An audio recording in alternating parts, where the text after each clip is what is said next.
Hi there. Thanks for pinging in today. This is Shortwave, 13th Ping.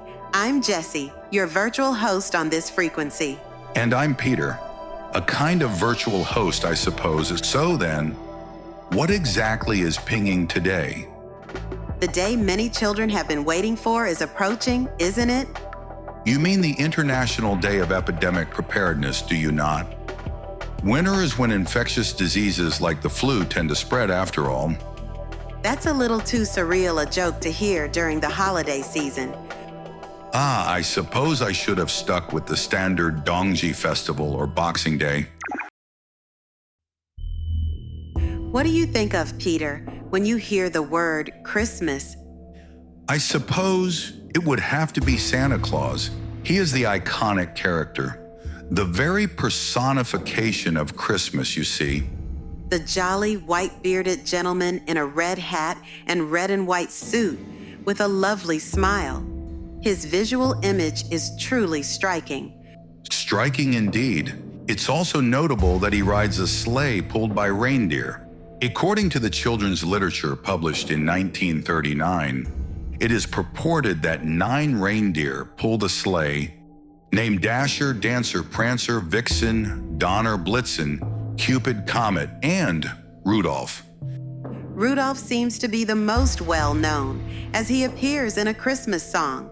Riding the sleigh pulled by these 9 reindeer, Santa Claus delivers presents to children all over the world. It's quite a significant event for children. If you'd permit me to interject for a moment. As you've noted, Santa Claus is often depicted as a single entity with characteristic visuals, is he not? But upon closer inspection, do you not find that quite extraordinary? In what sense? When one thinks of Santa Claus, a great many people would imagine the same white-bearded man in red and white, riding a reindeer-pulled sleigh. This single image is recognized across countries and cultures, and for a considerable span of time nonetheless. One theory suggests that this specific visual was created during a marketing campaign launched by a major beverage manufacturer. I must confess, I remain skeptical. I am convinced it was not newly created through marketing, but rather a realistic depiction was rendered for the purpose of marketing. Tracing history, a figure presumed to be Santa Claus first appeared around 1821. The now recognized visual image of Santa Claus was arguably established around 1931, which is the narrative to which your beverage manufacturer theory pertains. The tradition passed down from 1821 became a tangible visual image in 1931. From 1931 to 2025, Santa Claus has persisted as Santa Claus, largely unchanged. If this visual were merely created from scratch for marketing purposes, do you truly believe it would be loved and passed down for so long? So it endures precisely because it was a realistic depiction of a real entity. That certainly makes more sense. As a brief digression, this visual is, in fact, only one variation.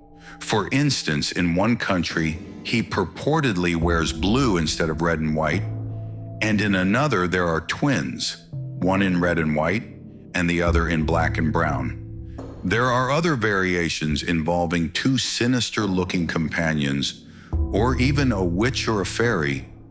Quite a variety. Are all of these also Santa Claus? Strictly speaking, perhaps no. However, the modes of operation are remarkably similar. They typically involve giving gifts to good children and sometimes penalties to bad children. If one were to name them, perhaps yet another Santa Claus, YASC for short. A most intriguing phenomenon. Hearing all of this, I realized I knew practically nothing about Santa Claus. This is still only a small fraction of the lore surrounding Santa Claus, but a thought just occurred to me. All these traditions consistently depict Santa Claus as a single or a small number of specific entities. Does this not significantly diverge from the reality of the situation? What significant divergence are you referring to? What are you suggesting? Recall what Santa Claus does for children. In the limited time between Christmas Eve and Christmas morning, he discerns the good children and delivers the correct, wished-for gifts. As he sometimes administers penalties to the bad children, it stands to reason he must be watching over them constantly. Even with all members of Santa Claus and Yask combined, would that not be a considerable stretch? Well, there is a thing called the International Santa Claus Congress, and it seems there are multiple certified Santa Clauses who have passed their exams. Yes, I am aware. While a precise number is elusive in primary sources, information suggests there are about 120 such individuals. Piecing together these fragments, their function appears to be that of supporting Santa Claus. One might label them the Santa Claus Supporters and Evangelists, SCSE. So they are entities equivalent to Santa Claus, in a sense. To return to the core argument, even if we were to assume that one Santa Claus or Yask entity exists in every country and region, and that there are 120 members of the SCSE, totaling 370 individuals, they could never possibly deliver gifts to every child in the world in a single night. The necessary resources are overwhelmingly insufficient, yet the fact remains that Santa Claus does come to the children and gives them presents. This suggests there is something connecting these two seemingly contradictory facts, and we are currently overlooking it. So by uncovering that something, we can approach the true nature of Santa Claus. Precisely. As you may have surmised by this point, this investigation is set to become quite profound. I implore you to brace yourself for what is to come. Now, where should we begin? Perhaps we should start by organizing the necessary data. A sound approach. Let us commence by cataloging the number of children in the world. We shall reference the UN World Population Prospects 2024 data as an objective and reliable source of information. According to this document, the total global population in 2025 is estimated to be between 8.1 and 8.2 billion. Furthermore, the population aged 0 to 14 is estimated at approximately 25% of the total. That is around 2 billion people. A naive question, but is there an upper age limit for receiving gifts from Santa Claus? An excellent observation. I found no data regarding the maximum age limit for receiving presents from Santa Claus. I checked information from Santa Claus's side as well, but no pertinent data was available. It's just a gut feeling without any evidence, but I suspect the vast majority of children aged 0 to 12 receive them. That is likely close to the truth, though errors and exceptions will naturally exist. So if we extrapolate the total population for those aged 0 to 12, the result we obtain is approximately 1.8 billion people. This figure is derived by assuming that the population distribution across each age group is roughly uniform, based on the data that the population aged 0 to 14 is about 2 billion. In essence, you're saying this data might not reflect exact reality because it's based on a simple simulation, right? Correct. The 0 to 14 age range encompasses 15 categories, and the 0 to 12 range, 13 categories. We divide the 2 billion by 15 to find the population of a single age bracket, and then multiply that figure by 13 to give us a simplified calculation of the 0 to 12 population. This gives us an initial sense of how many presents Santa Claus must deliver. Next, should we look at how many Santa Claus, or Yask entities, there would be if one existed in every country and region? Indeed. While I previously mentioned the existence of various Yask entities, for simplicity, let us proceed with the premise that only one Santa Claus or Yask entity exists per country or region. The calculation is simple, yet the topic is highly sensitive. Please accept that I will not provide detailed supporting evidence for reasons beyond my control. Understood, especially since the numerical value of this parameter doesn't significantly impact the current simulation's outcome. In a maximal estimation, one could consider there to be approximately 250 countries and regions on this Earth. I must emphasize that this is merely an objective figure. It is not a statement of the view of any particular country, nor does it express any individual's opinion. For this simulation, we only need to bear in mind the assumption that 250 Santa Claus and Yask entities exist. Even if we include the hypothesized 120 members of the SCSE, that totals only 370 individuals. When framed this way, it is a remarkably small number. Jesse's previous comment about this parameter's numerical value being of no great import is precisely correct. Even if this number were tenfold, we would only have 3,700 people. In either case, it is clearly not the necessary resource to deliver gifts to 1.8 billion people in a single night. But the reality is that 1.8 billion children do receive gifts from Santa Claus, don't they? How can we reconcile this contradiction? Are the Santa Claus entities, the Yask entities, and the SCSE members, which we shall collectively call the Santa Division, some kind of X-Men, or perhaps a Mary Sue? That supposition introduces a further anomaly. Firstly, the SCSE members are unlikely to be X-Men or Mary Sues. If they were superhumans, they would not require an examination to be certified, would they?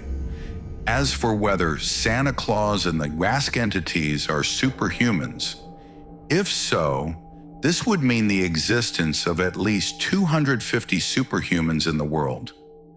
The probability of that is approximately 1 in 33 million. It is virtually the same probability as flipping a coin 25 times and having it land on heads every single time. Frankly, I do not believe 250 individuals whose existence seems confined to Hollywood scripts or comic books could actually exist. Furthermore, they have maintained a stable operational existence from 1821 to 2025.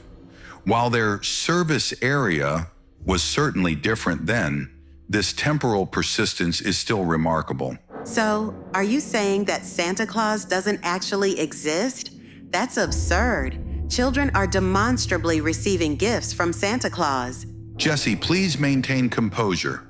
Our simulation thus far has been based on the premise that the Santa Division is composed of Santa Claus, Yask entities, and SCSE members, and that they are all ordinary human beings. The existence of Santa Claus is a verifiable reality, and the system has been maintained globally for centuries. This is an undisputed fact. Yet the deeper one investigates, the more this reality appears to dissipate. Does this not imply a significant gap between our perception and the actual reality? I see. Perhaps our perspective has been too narrow. We need to view the situation from a broader, more holistic vantage point and reanalyze the data. Let us first pause to consolidate the information. There are 1.8 billion children on this earth, and each must receive a personalized gift, all within the span of a single night. The agents responsible for this feat, the Santa Division, are estimated to be a small, highly specialized group of around 370 individuals. Logically, such an operation is impossible, yet it demonstrably happens. This means either something in our current argument is flawed or a crucial piece of information is missing. Let us delve into the finer details. For instance, how does the Santa division ascertain the needs of the children? That seems like a good starting point. It can be stated with certainty that the Santa division cannot handle this alone. One need only consider how many children actually meet Santa Claus in person to make a request. It's certainly not zero, but I doubt every child has direct contact. The system accurately gathers requests from infants and toddlers whose verbal and communication abilities are limited. And even in cases of communication difficulties due to disability, they can still infer needs or listen to wishes, thereby selecting the most appropriate gift possible. Given our conclusion that the Santa division members lack superhuman abilities, a direct approach is highly implausible. When you frame it like that, the meticulousness is astounding. I could imagine this working for 100 children, but for 1.8 billion, it seems utterly unattainable. I concur. Fortunately, this request gathering phase clearly suggests the existence of multiple collaborators and an established information collection framework.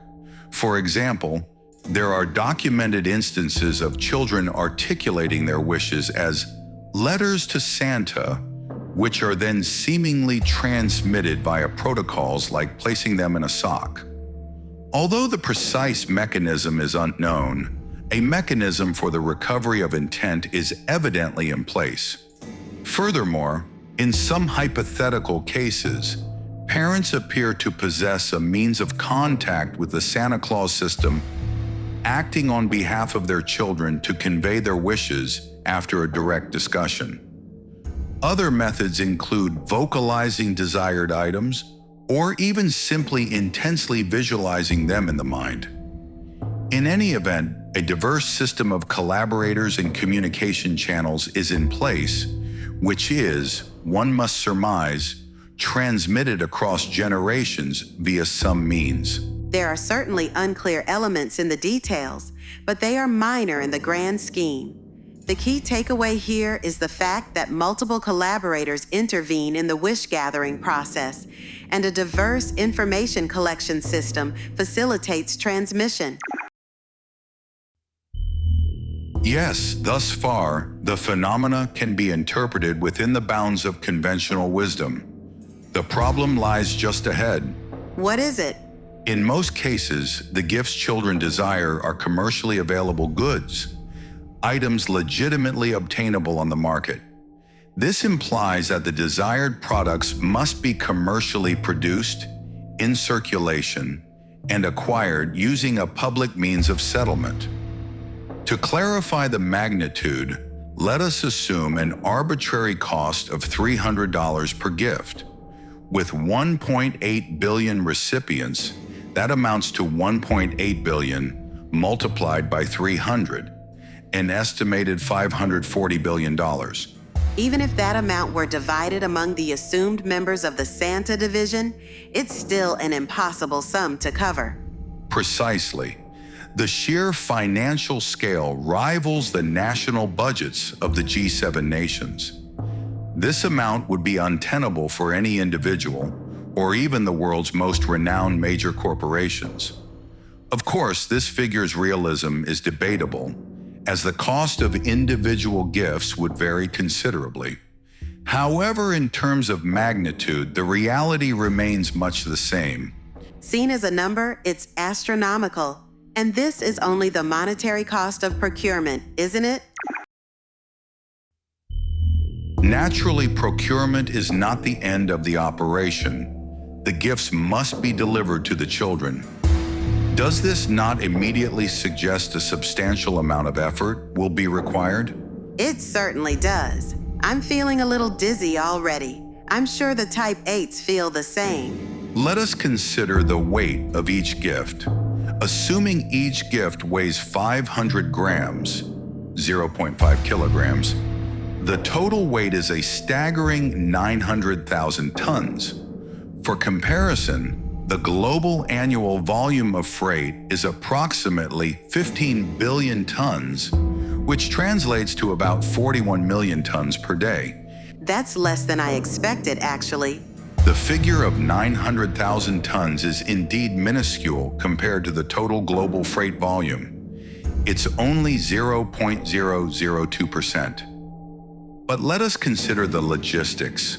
All of that must be delivered precisely to 1.8 billion people in a single night, not merely a single day. Even FedEx or DHL operating at maximum capacity would struggle to achieve this. That's true. Wait a moment. The Santa division does achieve this, don't they?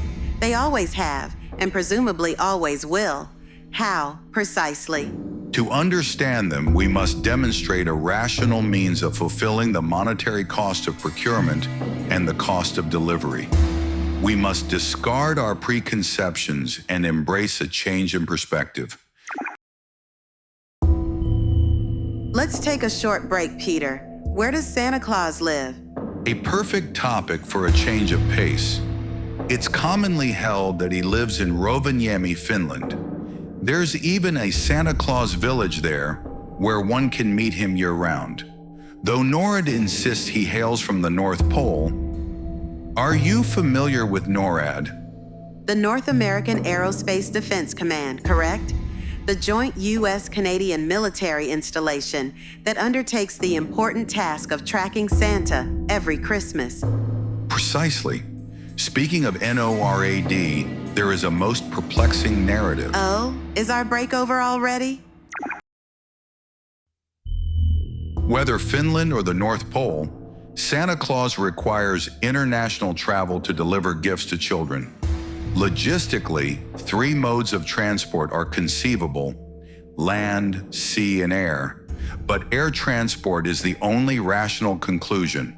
Since he literally flies around the world, air travel is the only way that makes sense. To simplify, let us assume he departs and arrives in Finland. We must then assume Santa Claus's nationality, as well as the registry of the reindeer and sleigh, belongs to Finland. Must we not? I'm not sure if registry is the appropriate term for reindeer and a sleigh, but it's certainly the most rational assumption. This presents a dilemma. How precisely do they enter the airspace of other nations? A normal aircraft must file a flight plan in advance, receive approval, be assigned a squawk code, and set that on its transponder. Yet there is no evidence of Santa Claus following such procedures. A call sign is supposedly established, however. Is that permissible? Applying conventional wisdom, it is not permissible. For an aircraft to enter the airspace of a foreign nation, not its own, it requires permission from the territorial state or a treaty basis. Otherwise, it is treated as an airspace violation, and in the worst case, is subject to being shot down. Is Santa Claus given special treatment? If he were identifiable as Santa Claus, he might be afforded special consideration. But Santa Claus does not file a flight plan, nor is a squawk code set. Therefore, he would be classified as an unidentified anomalous phenomenon, UAP. Naturally, the sovereign nation would scramble interceptors, but could they truly visually confirm that it is Santa Claus? Surely he couldn't evade all the country's interceptors. The opponent is a reindeer and a sleigh. Jesse, reindeer and a sleigh do not leave the ground. Not typically. Furthermore, they are laden with 1.8 billion gifts as cargo. The radar cross-section would likely be substantial. Yet he must deliver 1.8 billion gifts in a limited time, meaning his travel speed would have to exceed the speed of light by any measure. That would certainly surprise Dr. Einstein. Surprise would be the least of our concerns. a massive body moving faster than the speed of light, flying over densely populated areas. The potential for catastrophic damage on the ground is extremely high. Damage occurs merely when flying at supersonic speeds over residential areas. I dare not imagine the damage caused by an object moving faster than light. But that is assuming only one Santa Claus, isn't it? Wouldn't dividing the task among the members of the Santa division eliminate the need to exceed the speed of light? It would, of course, remove the necessity to exceed the speed of light. However, merely not exceeding the speed of light is not sufficient. For instance, a Santa division member assigned to the United States would still need to fly at approximately 7.7% of the speed of light. Oh, that sounds considerably slower. I question whether a speed of Mach 67,000 should ever be described as slow. In this simulation, we would have 250 entities flying at similar velocities. I only hope there would be a tomorrow to celebrate Christmas. Wait a moment. Doesn't this entire line of reasoning lead to the conclusion that Santa Claus cannot possibly exist? It is undeniable that he cannot exist under the premises we have used in our simulations thus far. Our previous deductions contain the following problems to be solved. The cost of present procurement rivals the national budgets of the G7. The total weight of the presents amounts to 900,000 tons. The delivery process requires travel at tens of thousands of times the speed of sound, or even faster than light. Given the reality that Santa Claus does actually distribute presents to children, he must have resolved these problems by some means. We must abandon our preconceptions and embrace a change in perspective. A change in perspective. Until now, our premises included: Santa Claus is neither an X-Man nor a Mary Sue. Santa Claus has collaborators. There is a possibility of up to 250 Santa Claus or equivalent entities, each with a base in their assigned country or region. There are approximately 120 certified Santa Clauses to support the main figure. Children's needs are gathered and transmitted to Santa Claus by collaborators.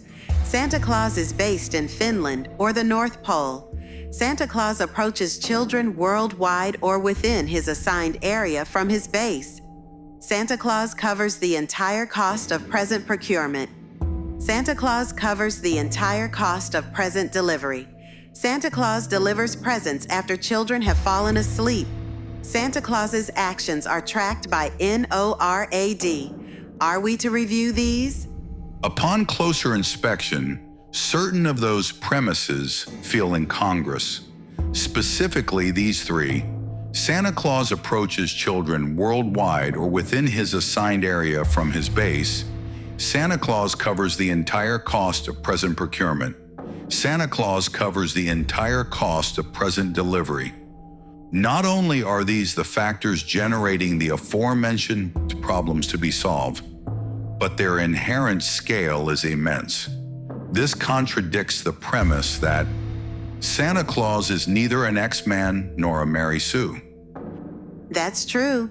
The other premises feel relatively close and personal, but these three are on a global scale.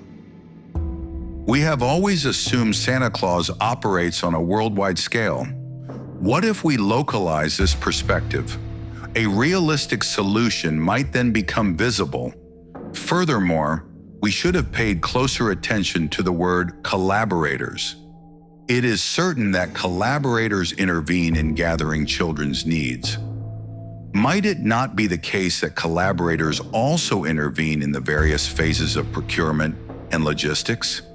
If so, the costs associated with procurement and distribution would revert to realistic figures. Realization is possible if the entity is a more local presence. Is that the gist of it? Let us examine that idea. It is reasonable to assume the Santa division exists. However, their role might not be to carry out the practical tasks but rather to promote Santa Claus as an iconic entity, to coordinate between countries and manage various administrative duties, to provide services such as technology development and logistical support. So the Santa Division acts as a central organization responsible for forming a common image and overall control. The practical work, conversely, would be covered by the collaborators. This is pure conjecture, closer to speculation, but it is plausible that the entire operation is contained within the local community or region close to the beneficiaries, the children. As previously stated, collaborators gather the needs, but they also intervene in the actual procurement and delivery. If this is the case, the various procurement and distribution costs should converge on realistic figures. However, this leaves the motivation for this collaboration unclear. Setting aside for a moment who these collaborators within the local community or region close to the children actually are. Generally speaking, the case of unconditionally giving a child what they wished for is extremely rare. Even if it is at Santa Claus's direction, why would they comply? What do these collaborators gain in return? Again, this is merely a hypothesis, but perhaps some or all of the collaborators are unaware they are cooperating with Santa Claus, but are cooperating as a result of their actions. Consider the logistics, for instance. What if packages related to Santa Claus are simply slipped in with other packages? By utilizing existing logistics networks, the objective could be achieved with minimal effort. I see. From a logistics provider's standpoint, there would be no issue as long as appropriate fees are paid. The destination is clear. The contents are manageable. The same applies to procurement. Once the settlement is completed through normal purchasing channels, placing the items into the existing distribution network becomes a simple matter. While we can only speculate where the collaborators intervene, it is certainly with minimal interference. So there's a strong possibility that it is seamlessly integrated into everyday life. Speaking of seamless integration, the environment allowing the Santa Division members and collaborators to exist naturally might also be an engineered performance. Look at how Christmas elements spread everywhere in town the moment Halloween ends, don't they? As Christmas approaches, the number of people dressed in Santa Claus characteristic attire continuously increases. So the real ones wouldn't stand out among them. It is highly likely that the collaborators are responsible for creating the atmosphere that heightens the Christmas spirit. It requires little effort to achieve, and once the initial spark is lit, the atmosphere spreads naturally. And when it becomes an annual custom, the performance becomes even more seamless. The environment enabling the Santa Division members to operate likely becomes easier to establish year after year.